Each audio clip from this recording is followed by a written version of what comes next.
திருமூர்த்தி சொல்லுங்கள். இமான் சாருடைய வாய்ப்பு வந்து பெரிய இசையமைப்பாளர், இன்னைக்கு இருக்கிற இசையமைப்பாளர்கள் வரிசையில் அவர்கிட்டருந்தே ஒரு கால் வருதுன்னா எப்படி உங்களோட மகிழ்ச்சி எப்படி இருந்தது?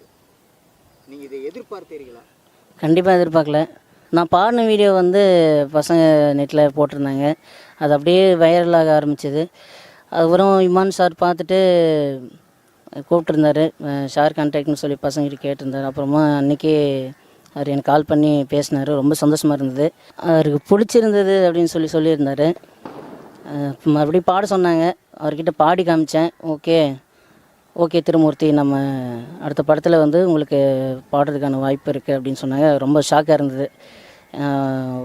அது எதிர்பார்க்காத விஷயம். அந்த மாதிரி இமான் சார் பேசி உங்களுக்கு இந்த மாதிரி வாய்ப்பு கொடுக்குறேன் அப்படின்னு சொன்னது வந்து எதிர்பார்க்காத ஒரு விஷயம்.